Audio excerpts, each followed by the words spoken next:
নোয়াখালী লক্ষ্মীপুরে বন্যা পরিস্থিতির অবনতি, ত্রাণ পৌঁছায়নি প্রত্যন্ত এলাকায়, দুর্গত এলাকায় নিত্যপণ্যের বাজার চড়া। সাবেক ৩ প্রধান বিচারপতি সহ ৭ জনের বিরুদ্ধে আদালত অবমাননার মামলা, খায়রুল হকের বিরুদ্ধে শাহবাগ থানায় এজাহার। ভারতকে প্রভু নয় বন্ধু হিসেবে চান জিএম কাদের, গণহত্যার দায়ে শেখ হাসিনাকে ফিরিয়ে এনে বিচার নিশ্চিতের দাবি। গেল ১৬ বছরে গুমের ঘটনা তদন্তে ৫ সদস্যের কমিশন, সাম্প্রতিক গণহত্যা তদন্তে জাতিসংঘকে সহযোগিতার আশ্বাস। এবং সাফ অনূর্ধ্ব-20 চ্যাম্পিয়নশিপের ফাইনালে আজ নেপালের মুখোমুখি হচ্ছে বাংলাদেশ, প্রথম শিরোপা জয়ের হাতছানি।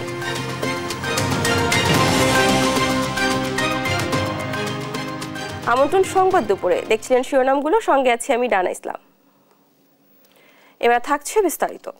বন্যা কবলিত 11 জেলার মধ্যে নোয়াখালী ও লক্ষ্মীপুর ছাড়া বেশিরভাগ এলাকায় পরিস্থিতির উন্নতি হয়েছে, তবে এখনও পানিবন্দী লাখ লাখ মানুষ। অনেকেই আছেন আশ্রয় কেন্দ্রে।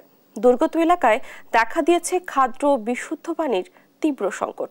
এদিকে বন্যার প্রভাবে সরবরাহ সংকটে দুর্গত এলাকায় নিত্যপণ্যের দাম এখন আকাশচুম্বী। সহকর্মীদের পাঠানো তথ্যচিত্রে সালমা জাহানের ডেস্ক রিপোর্টে দেখুন বিস্তারিত। গোমতী নদীর পানি কমে বিপদসীমার ৩ সেন্টিমিটার নিচ দিয়ে বইছে। এতে কুমিল্লায় কিছুটা উন্নতির পথে বন্যা পরিস্থিতি। এসব এলাকায় বন্যার্তদের ত্রাণ দিতে ছুটছে বিভিন্ন সংগঠন। কুমিল্লার ১৪ উপজেলার ১২৫টি ইউনিয়নে চলছে বন্যা পরিস্থিতি। এখনও পানিবন্দী অন্তত ১০ লাখ মানুষ। তাদের মধ্যে ৮২,০০০ মানুষ গিয়েছেন আশ্রয়কেন্দ্রে। উজানের ঢলে ব্রাহ্মণবাড়িয়ায় চরম ক্ষতি হয়েছে মৎস্য খাতে। বন্যার পানিতে ভেসে যায় জেলার ৮৮৬টি পুকুরের মাছ, যার আর্থিক ক্ষতির পরিমাণ প্রায় ১৯ কোটি টাকা। সব হারিয়ে এখন নিঃস্ব তারা। নোয়াখালীতেও কিছুটা কমেছে পানি, তবে এখনও পানিবন্দী কয়েক লাখ মানুষ। জেলায় বন্যার প্রভাব পড়েছে স্থানীয় বাজারগুলোতে। পানিতে তলিয়ে থাকায় বাজারে সরবরাহ সংকটে চড়া বেশিরভাগ পণ্যের দাম। পানি নামছে ফেনীর পরশুরাম, ফুলগাজী ও ছাগলনাইয়া উপজেলার, তবে দুর্ভোগ কমেনি বন্যার্ত মানুষের। এসব এলাকায় পর্যাপ্ত ত্রাণ না পাওয়ার অভিযোগ দুর্গতদের। এদিকে বন্যার কারণে ২২ আগস্ট থেকে ফেনীতে বন্ধ রয়েছে সব শিক্ষা প্রতিষ্ঠান। বানভাসীরা আশ্রয় নিয়েছে এসব শিক্ষা প্রতিষ্ঠানে। পানি নামায় কেউ কেউ ফিরতে শুরু করেছেন বাড়িতে। বন্যার পানি নেমে গেছে মৌলভীবাজার সদর, রাজনগর, কুলাউড়া ও কমলগঞ্জে। এতে ফুটে উঠেছে ক্ষতচিহ্ন। জেলায় অন্তত ৩.৫ লাখ মানুষ ক্ষতিগ্রস্ত হয়েছে। ক্ষতির তালিকায় রয়েছে বসতভিটা, রাস্তাঘাট। সেই সঙ্গে ক্ষতি হয়েছে প্রায় ৪০,০০০ হেক্টর রোপা আমন ফসলের। খাগড়াছড়ি জেলায় অন্তত ৪০,০০০ পরিবার বন্যায় ক্ষতিগ্রস্ত হয়েছে। ভেসে গেছে এখানকার বেশিরভাগ বাড়িঘর। এতে এখন উঁচু স্থানে আসবাবপত্র নিয়ে ঠাঁই নিয়েছেন তারা। জেলায় এ পর্যন্ত ৫০২ মেট্রিক টন খাদ্যশস্য ও নগদ ১২.৫ লাখ টাকা বিতরণ করা হয়েছে। বৃষ্টি না হলে দ্রুত বন্যা পরিস্থিতির উন্নতি হওয়ার আশা সংশ্লিষ্টদের। সালমা জাহান, নিউজ ডেস্ক, দেশ টিভি। লক্ষ্মীপুরের নাজুক বন্যা পরিস্থিতি, ভোগান্তি ও খাদ্য সংকট চরম আকার ধারণ করেছে। এ নিয়ে আরো জানাতে সেখান থেকে সরাসরি যুক্ত হচ্ছেন সহকর্মী মাইনুদ্দিন আরিফ। আরিফ, কেমন দেখছেন বন্যা পরিস্থিতি, কি বলছেন বানভাসীরা? আরো একটি বিষয় জানাবেন, ত্রাণ পৌঁছাতে কি ধরনের উদ্যোগ নেওয়া হচ্ছে? ডানা, আমি এই মুহূর্তে আছি লক্ষ্মীপুরের দিগুলি ইউনিয়নের ভেতরে। এখানকার প্রত্যেকটি বাড়ি ঘর রয়েছে, সেগুলো পানির নিচে রয়েছে। ফেনীতে পানি কমলে নোয়াখালী, লক্ষ্মীপুরে পানির যে চরম অবস্থা ধারণ করেছে, এতে পানি প্রতি মুহূর্তে বেড়ে চলছে। আর এই পানিবন্দী হয়ে পড়েছে লাখ লাখ মানুষ, যাদের খাবার সংকট দেখা দিয়েছে, খাবার পাচ্ছে না, বিশুদ্ধ পানি পাচ্ছে না। কিছু ত্রাণ আসছে দেশের বিভিন্ন জায়গা থেকে, ব্যক্তিগত উদ্যোগে কিংবা বিভিন্ন সংগঠন থেকে, তবে সেটি আসলে এইখানকার তুলনায় খুবই সামান্য পরিমাণে। যেখানে হচ্ছে যে ত্রাণের সংখ্যা আসছে, সে ত্রাণের সংখ্যা কম, মানুষ খাবার পাচ্ছে না এবং হচ্ছে দীর্ঘ ৪-৫ ঘন্টা বা ৮-১০ ঘন্টা দাঁড়িয়েও তারা তাদের একটি খাবার সংগ্রহ করতে পারছে না। এই নিয়ে আসলে তারা অনেক ভোগান্তিতে রয়েছে এবং তারা বলছেন যে কয়েকটি গাড়ি আসছে সেগুলো মেইন সড়কে শেষ হয়ে যাচ্ছে। আমরা একটু কথা বলি একজনের সঙ্গে, যে আসলে এখানকার খাবারের যে সংকট রয়েছে, সেই সংকট বা এখানকার কিভাবে থাকা হচ্ছে এখন বলার বাইরে। যে আমাদের ঘরে তো পানি ঢুকে গেছে, খাটটাতে সব পুড়ে গেছে, মানে ঘরে থাকার কোনো অবস্থা নেই। আমরা এক বাড়িতে আসি, একটা বিল্ডিং এ, কিন্তু ওনাদের ঘরে পানির যে অবস্থা, ওনাদের ঘরে পানি ঢুকে গেছে, মানে বলার বাহির। আমরা যে কষ্টতে আসি, আমরা ভাবি নাই, জীবনও ভাবি নাই যে এরকম একটা পরিস্থিতিতে আমরা পড়বো। খাবার দাবার পাওয়া যাচ্ছে? খাবার দাবার বলছি তো, ত্রাণ আসতেছে বিভিন্ন জায়গা থেকে, কিন্তু আমরা সঠিকভাবে পাচ্ছি না। কম? জি, অনেক কম। আচ্ছা, আমরা আরেকজনের সঙ্গে একটু কথা বলি। মা, আপনারা খাবার দাবার পাচ্ছেন? কিভাবে পানিতে থাকতেছেন এখন? কারণ আমরা হানিতে আসি, শরীরে আসি কোন রকম, অনেক কষ্টে আসি, খানালো না হাইনি। আমরা অনেকক্ষণ ধরে অপেক্ষা করছেন। কতক্ষণ অপেক্ষা ছিলেন এখানে? ঘন্টায় এনে খাড়াই রয়েছে, হানির মেয়েদের হাইনিও দেয় না, হাইনি 1 ঘন্টা খাড়াই রয়েছি। আমরা কথা বলছি, আমরা একটু আরেকজনের সঙ্গে একটু কথা বলবো। আপনার সাথে একটু কথা বলি। এখানে কিভাবে এখন থাকছেন? ঘর তো পানি ঢুকে গেছে, খাবার পাচ্ছেন কিনা, বিশুদ্ধ পানি পাচ্ছেন কিনা? আমরা এখন থাকি, আমার আম্মু আরেক বাড়িতে থাকে, আমার আর আমার বোনকে আর কি আমার নানু বাড়ি পাঠিয়ে দিছে, আর আমার ভাইয়া বাজারে তার একটা ফ্রেন্ডের সাথে থাকে আর কি। পানি উঠে গেছে সব জায়গায়? জি, আমাদের ঘরে অনেক পানি আর কি, বাড়ির মধ্যে বুক সমান পর্যন্ত। আচ্ছা, খাবার দাবার পাচ্ছেন, ত্রাণ পাচ্ছেন? খাবার দাবার বলতে মানে যেটুকু মানে ত্রাণের দিকে আসতেছে, মানে মানুষের একবারের জায়গা 3-4 বার নিয়ে নেয়, আর কেউ পায় না আবার। আমরা কথা বলছিলাম এখানে, আসলে এখানকার যারা বানভাসী রয়েছে তাদের সঙ্গে। তারা যেটি বলছেন যে আসলে খাবার যেগুলো আসছে সেগুলো খুবই অপ্রতুল, এই এখানকার মানুষ অনুযায়ী সেটি খুবই কম। আর তারা বলছেন যে অতি শীঘ্র যদি ত্রাণ বাড়ানো না যায় এবং বিশুদ্ধ খাবার পানি না দেওয়া যায়, তাহলে এই মানবিক যে বিপর্যয় সেটি আরো চরম আকার ধারণ করবে। তাই সমাজের বিত্তবান এবং সরকারের পক্ষ থেকে এই ত্রাণ তৎপরতা আরো বাড়ালে মানুষ অন্ততপক্ষে বেঁচে খেয়ে থাকতে পারবে। এই ছিল আমার কাছে ডানা বন্যার সর্বশেষ সংবাদ। আরিফ, ধন্যবাদ আপনাকে। লক্ষ্মীপুর থেকে সেখানকার বন্যা পরিস্থিতির খবর জানাচ্ছিলেন আমাদের সহকর্মী। কুমিল্লার বন্যা পরিস্থিতির কিছুটা উন্নতি হয়েছে, তবে খাদ্য সুপেয় পানির তীব্র সংকটে বানভাসী মানুষ। এ বিষয়ে আরো জানাতে সরাসরি যুক্ত হচ্ছেন সহকর্মী মাওলা সুজন। সুজন, প্রত্যন্ত অঞ্চলগুলোতে ত্রাণ পৌঁছাচ্ছে কিনা, কি বলছেন বানভাসীরা? ডানা, আপনি যেটা বলছিলেন আসলে আমি আপনাকে জানিয়ে রাখি, আমি এখন যে এলাকাটা আছি মনোগঞ্জ উপজেলা খিলা গ্রামে আমি দেখেছি এখানে যারা পানিবন্দী হয়ে যাচ্ছে মানুষ, তারা আমাকে বলছে বিশুদ্ধ পানি এবং শুকনো খাবার কিছু পেয়েছে, কিন্তু বিশুদ্ধ পানির অভাব এবং ভারী খাবারের অভাব রয়েছে এই এলাকাতে। যদিও এই এলাকাতে কোনো ত্রাণ সেভাবে আসেনি, বিশেষ করে সরকারি ত্রাণ তারা পানি এলাকা ভিত্তিক কিছু লোক আসলে তাদের খাবার দিয়েছে। তবে আমি আপনাকে জানিয়ে রাখি, কুমিল্লার যে মনোগঞ্জ যে উপজেলা, এই উপজেলা গত 8 দিন ধরে আছে পানিবন্দী। তারা এখানে বাথরুম স্যানিটেশন সমস্যা, বিশেষ করে মহিলাদের এই প্রবলেম বেশি পড়তে হচ্ছে। আরেকটা বিষয় জানেন নাকি, কুমিল্লার যে অবস্থা আমি দেখেছি 10.5 লক্ষ লোক আসলে পানিবন্দী। সেই জায়গাতে যদি বলে আশ্রিত হয়েছে প্রায় 82,000 লোক আশ্রয়কেন্দ্রে। যারা আশ্রয়কেন্দ্রে রয়েছে তারা একটু সুবিধা পাচ্ছে বেশি, বিশেষ করে মহাসড়কের আশেপাশে যারা রয়েছে তারাই আসলে এই প্রাণের সুবিধা বেশি পেয়ে যাচ্ছে।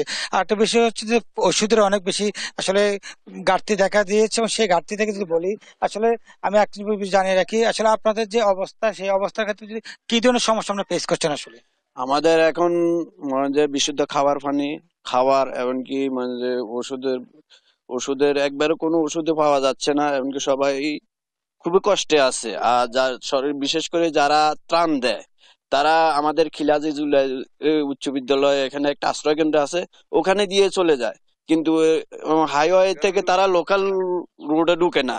আর লোকাল রোডে বেশিরভাগ মানুষ আছে খুবই কষ্টে আছে যারা আশ্রয় কেন্দ্রে যায় নাই। যেটা বলছিলেন, আমি কুমিল্লা আমি দেখেছি এখানে যে 5 টাকার যে মোমবাতি, এই সুযোগে তারা 20 টাকা বিক্রি করছে এক একটা মোমবাতি। আরেকটা বিষয় জানা রেখে, এখানকার যে সিলিন্ডার গ্যাস যেটা আসলে 1100 টাকা, এটা 1580 টাকা। একটা বাড়িতে আমি দেখতে পাচ্ছি বাড়িটির অবস্থা খুবই শোচনীয়, প্রত্যেকটা বাড়িতে আসলে এই অবস্থা। এখানকার যারা নারীরা রয়েছে বিশেষ করে তারা আসলে যে স্যানিটেশন যে ব্যবস্থা, তারা আসলে খুব বিপাকে পড়েছে, বিশেষ করে নারীরা এবং যারা পার্শ্ববর্তী যে শিশু রয়েছে, এবং তারা আস্তে আস্তে আসলে মেডিকেল টিমের আসলে প্রয়োজন হয়ে পড়েছে। আপনার একটা বিষয় জানা কি কুমিল্লার যে পরিস্থিতি, আপনার যে এলাকায়, এই এলাকা আসলে কি ধরনের সহযোগিতা আপনি এসেছে এবং আপনি কি সহযোগিতা পেয়েছেন? আমরা সহযোগিতা পেয়েছি, ত্রাণ আসছে, কালকে আসছে, কিন্তু তেমন পর্যাপ্ত না। ত্রাণ আসতেছে, হাইওয়েতে আসতেছে, মফস্বলে ঢুকতেছে না, এই আর কি অবস্থা। আর আমাদের কেউ খোঁজ খবর, এই যে আওয়ামী লীগ বলেন, বিএনপি বলেন, জাতীয় পার্টি বলেন, কেউ কোনো খোঁজ খবর নেওয়ার মতো নাই। এই যে আমরা যে পানিবন্দী, ত্রাণ আসতেছে, অ্যাভেলেবেল ত্রাণ আসতেছে, হাইওয়েতে আসতেছে, মফস্বলে। ভলেন্টিয়ারের সাথে কথা বলো, আপনাদের এলাকায় দীর্ঘদিন ধরে কাজ করতে 8 দিন ধরে আসলে কি ধরনের সমস্যা ফেস করছেন? আমাদের এখানে সমস্যা অনেক ধরনের। আমার গ্রামটা এখানে পার্শ্ববর্তী যে গ্রাম, পরবর্তী গ্রাম পাঁচপুকুরিয়া। তো আমরা এই এলাকায় আজকে 8 দিন থেকে পানিবন্দী। তো এখানে মৌলিক সমস্যা, মানুষের খাদ্য সংকট তৈরি হয়েছে, তারপরে আবার মানুষের মিনারেল ওয়াটার, বিশুদ্ধ পানির সংকট তৈরি হয়েছে, আবার মানুষের প্রাকৃতিক কার্যক্রম সারার যেই বাথরুম, এই ব্যবস্থাগুলা বিনষ্ট হয়েছে, স্যানিটাইজেশন কার্যক্রম, এই সমস্যাগুলো চলছে বেশ কিছুদিন থেকেই। তো এমনিতে সরকারিভাবে কোনো যেটা বলছিলেন যে সরকারি ত্রাণটা আসলে সঠিকভাবে বন্টন করার জন্য সকলের মাঝে সমন্বয় করে আসলে দেওয়া উচিত। প্রতিটা এলাকায় একটা কমিটি করে যদি দেওয়া হয় তাহলে সকলে সুষমভাবে ত্রাণটা পাবে। এই ছিল কুমিল্লা থেকে সর্বশেষ ডানা। সুমন, ধন্যবাদ আপনাকে। কুমিল্লা থেকে বন্যা পরিস্থিতির খবর জানাচ্ছিলেন আমাদের সহকর্মী। জামায়াতে ইসলামী এবং ইসলামী ছাত্র শিবির সহ রাজনৈতিক দলগুলোকে নিষিদ্ধ করে ঘোষণা করা গ্যাজেট প্রজ্ঞাপনটি প্রত্যাহার করে নেওয়া হয়েছে। বুধবার জামায়াতের আইনজীবী শিশির মনির গণমাধ্যমকে এ তথ্য জানান। প্রত্যাহারের বিষয়টি গ্যাজেট আকারে রাষ্ট্রপতির আদেশক্রমে প্রকাশ করা হয়। 1 আগস্ট পলাতক হাসিনার সরকার নির্বাহী আদেশে জামায়াত ইসলামের রাজনীতি নিষেধের আদেশ দেয়।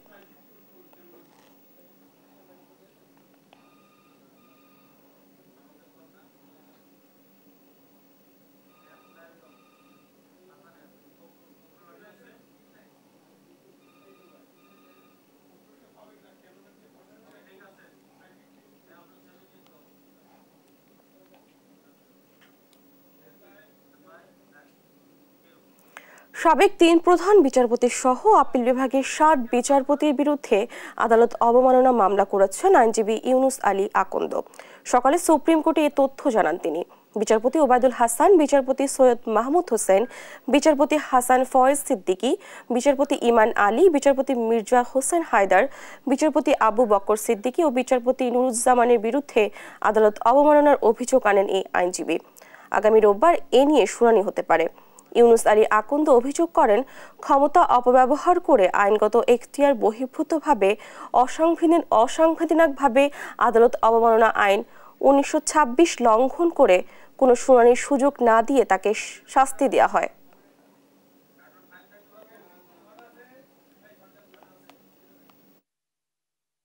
আমার অভিযোগ হলো 1926 সালের যে আদালত অবমাননা আইন, সেটা হাইকোর্টে কন্টেম্পট প্রসিডিং ড্র করতে পারে, কিন্তু আপিল বিভাগের সেই এখতিয়ার নাই।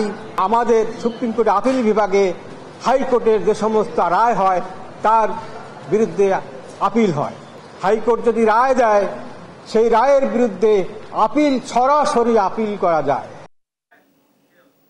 এদিকে লোভের বশবর্তী হয়ে দুর্নীতিমূলক বিষয়াত্মক এবং বেআইনিভাবে রায় দেওয়া সহ অসত্য জালিয়াতিমূলক রায় সৃষ্টি করার অভিযোগে সাবেক প্রধান বিচারপতি ABM খায়রুল হকের বিরুদ্ধে মামলা হয়েছে। মঙ্গলবার রাতে রাজধানীর শাহবাগ থাকায় সুপ্রিম কোর্টের আইনজীবী মুজাহিদুল ইসলাম শাহিন এ মামলা দায়ের করেন। গত 26 আগস্ট নারায়ণগঞ্জের সাবেক প্রধান বিচারপতি ও আইন কমিশনের সদ্য পদত্যাগী চেয়ারম্যান ABM খায়রুল হকের বিরুদ্ধে সংবিধানের 13শ সংশোধনী বাতিলের রায় পরিবর্তন ও জালিয়াতির অভিযোগে আরেকটি মামলা হয়। এই মামলার অভিযোগ প্রমাণ হলে খায়রুল হকের 7 বছরের সাজা হতে পারে।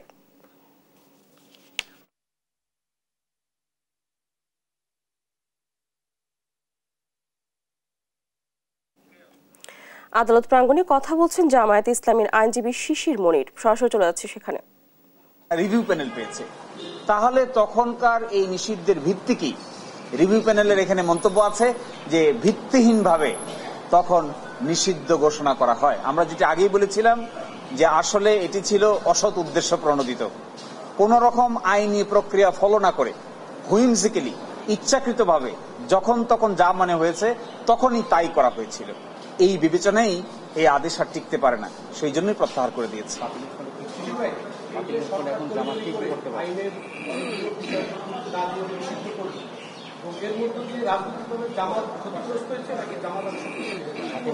আমি তো মনে করি আপনি যখন কাউকে জুলুম করবেন, এই জুলুমের মধ্য দিয়ে মানুষের হৃদয়ে তাদের অবস্থান আরো শক্তিশালী হয় জালিমের বিরুদ্ধে। সুতরাং আপনি কখনো জুলুম করাটা উচিত নয়। যাকেই জুলুম করবেন তার প্রতি মানুষের যে আবেগ, অনুভূতি এবং দুর্বলতা জালিমের প্রতি বেশি থাকে না। যিনি জুলুমের শিকার হন, মজলুমের প্রতি মানুষের আবেগ বেশি হয়। আমার বিবেচনায় জামাত ইসলামী এবং ছাত্র শিবিরের প্রতি যেহেতু মজলুম তাদের প্রতি অনেকাংশেই সিম্পেথি বৃদ্ধি পেয়েছে।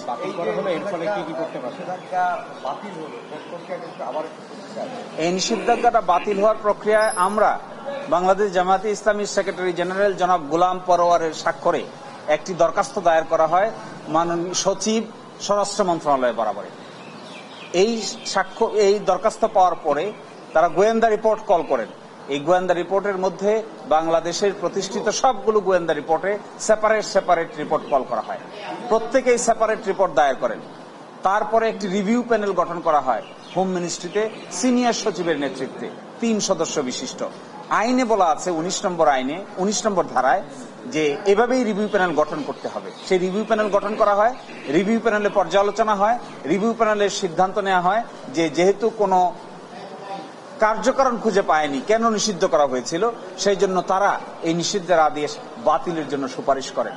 এরই প্রেক্ষিতে মাননীয় স্বরাষ্ট্র উপদেষ্টা, মাননীয় প্রধান উপদেষ্টা এবং আইন উপদেষ্টার সকলের সম্মতিতে এই সিদ্ধান্ত গৃহীত হয় যে অতীতের এই যে নিষিদ্ধকরণ সার্কুলারটি ছিল এটিকে বাতিল বলে ঘোষণা করা হয়েছে। রিভিউ আবেদনটা কয় তারিখে করা হয় ভাই? 22 তারিখ।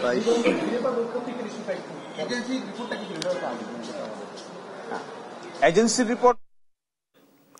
আদালত প্রাঙ্গণে কথা বলছিলেন জামায়াত ইসলামীর আইনজীবী শিশির মনির। আমরা এতক্ষণ সরাসরি যুক্ত ছিলাম সেখানে। গণহত্যার অভিযোগে শেখ হাসিনাকে ফিরিয়ে এনে বিচার করার দাবি জানিয়েছেন জাতীয় পার্টির চেয়ারম্যান জিএম কাদের। বলেন, ছাত্র জনতার উপর নির্বিচারে গুলি, দুর্নীতি আর আয়না ঘরের নামে নির্মমতার কারণে তাকে বিচারের মুখোমুখি করা উচিত। দেশ টিভিকে দেয়া বিশেষ সাক্ষাৎকারে তিনি বলেন, ভারতকে বন্ধু হিসেবে চাই, প্রভু হিসেবে নয়। সংবিধান সংশোধনের মাধ্যমে দেশে প্রকৃত গণতান্ত্রিক সরকার কাঠামো ফিরিয়ে আনারও দাবি জানান জিএম কাদের। ফখরুল ইসলামের রিপোর্টে দেখুন বিস্তারিত। ছাত্র জনতার অভ্যুত্থানে সাবেক প্রধানমন্ত্রী শেখ হাসিনার পালিয়ে যাওয়ায় তীব্র সমালোচনা করেন জাতীয় পার্টির শীর্ষ নেতা। ছাত্র জনতার অভ্যুত্থান পরবর্তী পরিস্থিতি ও সমসাময়িক রাজনীতি নিয়ে খোলামেলা কথা বলেন দেশ টিভির সাথে। উনি রাজনৈতিক নেতা, উনি যদি কোনো কাজ করে থাকেন উনি দেশে থাকবেন, দেশের মানুষের কাছে জবাবদিহি করবেন। নির্বিচারের লুণ্ঠন, অর্থ সম্পদের লুণ্ঠন করা হয়েছে এবং আইনগতভাবে থাকলে বৈধতা দেওয়া হয়েছে এবং এগুলো কোনো গোপনীয়তা করা হয়নি। আয়নাঘরটা তো আলাদা ডাইমেনশন, যে লোকটাকে নিয়ে এসে আটক করা, টর্চার করা হচ্ছে, এটা তো আমি এখনো বুঝতে পারলাম না। মানে এটা একটা বিভৎস ঘটনা। বাংলাদেশে কেন, আমার মনে পৃথিবীর কোনো দেশে এরকম ঘটনা আছে বলে আমার জানা নেই। তবে সরকার প্রধান এগুলোর কোনো দায় দায়িত্ব এড়াতে পারেন না। বলেন, ছাত্র জনতার উপর নির্বিচারে গুলির দায়ে বিচারের মুখোমুখি করতে হবে শেখ হাসিনাকে। হেলিকপ্টার থেকে দেখে অথবা বাড়ির ছাদ থেকে দেখে শত শত মানুষের মধ্যে আপনি কিছু মানুষকে গুলি করে মারলেন, রাস্তায় হঠাৎ করে দাঁড়িয়ে লোকজন হেঁটে যাচ্ছে হঠাৎ করে গুলি করলেন, এরকম ঘটনা ঘটেছে। এগুলো তো নির্বিচার হত্যা, এগুলো তো বিচার হতেই হবে। কেননা আমি মনে করি যে কোনো মানুষকে এই অধিকার কেউ দেয়নি। এত বড় ঘটনা ঘটে গেছে, উনি ছিলেন chief executive of the country, ওনার হাতে দিয়ে এত ঘটনা হয়েছে, কাজে বিচার তো করতে হবে। বিচার অর্থ ন্যায় বিচার। শেখ হাসিনা তো এটার দায় দায়িত্ব এড়াতে পারে না, ওনাকে ফিরিয়ে আনা উচিত। ওনার অ্যাকচুয়ালি বিচারের সম্মুখীন হওয়া ওনার জন্য দরকার ছিল। জাতীয় পার্টি চেয়ারম্যান জিএম কাদের বলেন, একটানা 16 বছর ধরে আওয়ামী লীগের প্রতি ভারত সরকারের অকুণ্ঠ সমর্থন বাংলাদেশের মানুষকে ক্ষুব্ধ করেছে। তিনি বলেন, ভারতের জনগণের সাথে কোনো শত্রুতা নেই বাংলাদেশের। আমাদের সঙ্গে ভারতের জনগণের কোনো শত্রুতামি নেই, ভারতের সঙ্গে আমাদের শত্রুতামি নেই। আমাদের শত্রুতা হলো ভারতের বর্তমান সরকারি ব্যবস্থা, যারা অকুণ্ঠভাবে আওয়ামী লীগকে সমর্থন দিয়েছে, জনগণের কথা চিন্তা করেনি, বা জনগণ যে আওয়ামী লীগের অত্যাচারে নির্যাতিত হচ্ছে সেটার বিষয়ে তারা কোনো পদক্ষেপ নেননি। এটাই জনগণের ক্ষোভ বর্তমান সরকারের, বর্তমান ভারতীয় সরকারের বিষয়। আমরা বন্ধুত্ব চাই, আমরা আমার ভারতকে বন্ধু চাই। এই মুহূর্তে নির্বাচনী একমাত্র সমাধান নয়, বরং রাষ্ট্রের কাঠামোগত পরিবর্তনে অন্তর্বর্তীকালীন সরকারের কাজ করা উচিত বলে মনে করেন জিএম কাদের। অন্তর্বর্তী সরকারের প্রতি আবারও সমর্থন জানান জাতীয় পার্টির এই শীর্ষ নেতা। ফখরুল ইসলাম, দেশ টিভি, ঢাকা। গেল 16 বছরে আইনশৃঙ্খলা রক্ষা বাহিনীর হাতে গুম হওয়া ব্যক্তিদের সন্ধানে 5 সদস্যের তদন্ত কমিশন গঠন করেছে অন্তর্বর্তীকালীন সরকার। হাইকোর্টের অবসরপ্রাপ্ত বিচারপতি মইনুল ইসলাম চৌধুরীর নেতৃত্বে গঠিত কমিশনের অপর 4 সদস্য হলেন হাইকোর্টের অবসরপ্রাপ্ত অতিরিক্ত বিচারক মোহাম্মদ ফরিদ আহমেদ শিবলি, মানবাধিকার কর্মী নূর খান, ব্র্যাক বিশ্ববিদ্যালয়ের শিক্ষক নাবিলা ইদ্রিস ও মানবাধিকার কর্মী সাজ্জাদ হোসেন। এই কমিশনকে আগামী 45 কার্যদিবসের মধ্যে সরকারের কাছে তদন্ত প্রতিবেদন দাখিল করতে বলা হয়েছে। মন্ত্রিপরিষদ সচিব মোহাম্মদ মাহবুব হোসেন স্বাক্ষরিত এই সংক্রান্ত এক প্রজ্ঞাপনে বলা হয়েছে 2010 সালের 1 জানুয়ারি থেকে 2024 সালের 5 আগস্ট পর্যন্ত আইনশৃঙ্খলা বাহিনীর হাতে গুম হওয়া ব্যক্তিদের সন্ধানে কাজ করতে এই তদন্ত কমিশন। ছাত্র জনতার আন্দোলন ঘিরে জুলাই আগস্টে গণহত্যা তদন্তে নেমেছে জাতিসংঘ। ফ্যাক্ট ফাইন্ডিং মিশনের প্রধান ররি মুঙ্গোভান জানান, স্বরাষ্ট্র উপদেষ্টা লেফটেন্যান্ট জেনারেল জাহাঙ্গীর আলম চৌধুরীর সঙ্গে প্রাথমিক আলোচনা সফল হয়েছে। আর এ কাজে জাতিসংঘের তদন্ত দলকে সব ধরনের সহযোগিতা করার কথা জানান স্বরাষ্ট্র উপদেষ্টা। মোহাম্মদ সাকিবের রিপোর্টে বিস্তারিত। কোটা সংস্কারের দাবিতে শুরু হওয়া ছাত্র জনতার আন্দোলনে ব্যাপক দমন-পীড়ন চালায় সরকার। পুলিশ সহ বিভিন্ন বাহিনী ও ক্ষমতাসীন আওয়ামী লীগের সঙ্গে সংঘর্ষে নিহত হয় বিপুল সংখ্যক মানুষ। সহিংসতা ও গণহত্যার তদন্তে ঢাকায় জাতিসংঘের 3 সদস্যের কারিগরি কমিটি তদন্তের অংশ হিসাবে সচিবালয়ের স্বরাষ্ট্র উপদেষ্টার সঙ্গে সাক্ষাৎ করেন তারা। বৈঠক শেষে জাতিসংঘ মিশনের প্রধান বরি মুঙ্গোভেন জানান, জুলাই আগস্টে গণ অভ্যুত্থান ঘিরে কি ঘটেছিল তা তদন্তে এসেছেন তারা। এ নিয়ে প্রাথমিক আলোচনা ইতিবাচক হয়েছে। The UN could conduct an investigation and fact-finding into what's happened in the past 2 months, as requested by the interim government, but also looking at some of the areas we could. আর গণহত্যা তদন্তে জাতিসংঘকে সব ধরনের সহযোগিতা করার কথা জানান স্বরাষ্ট্র উপদেষ্টা। ইউএন মিশনে আমাদের আরো এখনো আমরা কিন্তু অনেক বেশি, তারপর আমাদের বেশি করে পুলিশ, আর্মি এবং অন্যান্য বাহিনীর সদস্যরা যেতে পারে, তাদের কাছে আমরা রিকোয়েস্ট করছি। এবং তারা বলছে যে বাংলাদেশে যারা ইউএনএ কাজ করতেছে তারা খুবই ভালো কাজ করতেছে, তারা এদের খুবই প্রেস করছে এবং বলছে ভবিষ্যতে এই বাংলাদেশে সবসময় যেন 1 নম্বরে থাকতে পারে এই ব্যবস্থা তারা করবে। এছাড়া জাতিসংঘ শান্তিরক্ষা মিশনে বাংলাদেশ থেকে যেন আরো বেশি প্রতিনিধি যেতে পারে সেই বিষয়ে আহ্বান জানান উপদেষ্টা। মোহাম্মদ সাকিব, দেশ টিভি, ঢাকা। রাজধানী হাতিরঝিল লেক থেকে জিটিভির newsroom editor Rahnuma Sarah মরদেহ উদ্ধার করা হয়েছে। তবে কিভাবে তার মৃত্যু হয়েছে সে বিষয়ে এখনো কিছু জানা যায়নি। মরদেহ উদ্ধার করে হাসপাতালে নিয়ে যাওয়া পথচারী সাগর নামে এক যুবক জানান, মধ্যরাতে লেকের পানিতে ভাসতে দেখেন ওই তরুণীকে। স্থানীয়দের সহযোগিতায় তাকে পানি থেকে তুলে ঢাকা মেডিকেলে নিয়ে গেলে চিকিৎসক রাত 2টার দিকে তাকে মৃত ঘোষণা করেন। জানা যায়, রাহনুমা থাকেন রাজধানী কল্যাণপুরে।